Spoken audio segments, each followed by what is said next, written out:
দরজা খুলেন, আমার মেয়েটা ভিতরে আছে।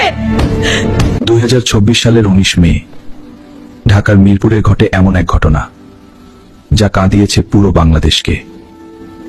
তাড়াতাড়ি কর মা, স্কুলে দেরি হয়ে যাবে। আম্মু, আজ আমি ক্লাসে প্রথম হব। পাশের ফ্ল্যাটের ভাড়াটিয়া সোহেল রানা বাইরে স্বাভাবিক হলো মানুষ মনে হলেও, রামেসা এদিকে আসো, তোমার জন্য চকলেট রেখেছি। সত্যি আঙ্কেল? সরল বিশ্বাসে ছোট্ট রামিসা সেই ফ্ল্যাটের ভিতরে ঢুকে পড়ে। রামিসা এদিকে আসো, তোমার জন্য চকলেট রেখেছি। সত্যি আঙ্কেল? সে জানতো না সামনে অপেক্ষা করছে ভয়ঙ্কর কিছু। রামিসা, মা কোথায় গেলি? এতক্ষণ তো হওয়ার কথা না।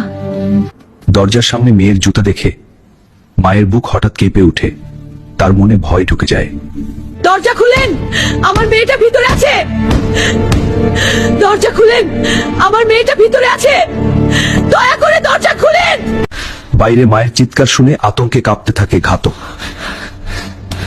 তারপর সে নেয় আরো ভয়ঙ্কর সিদ্ধান্ত।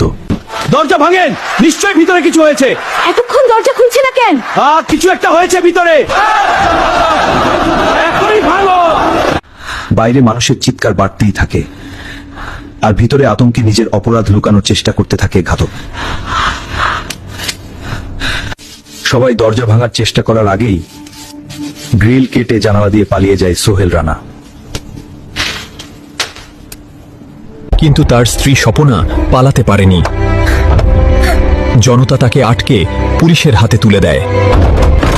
কেউ কিছু স্পর্শ করবেন না, পুরো ফ্ল্যাট তল্লাশি করা হবে। প্রযুক্তির সহায়তায় মাত্র 10 ঘন্টার মধ্যেই নারায়ণগঞ্জ থেকে ধরা পড়ে প্রধান আসামি।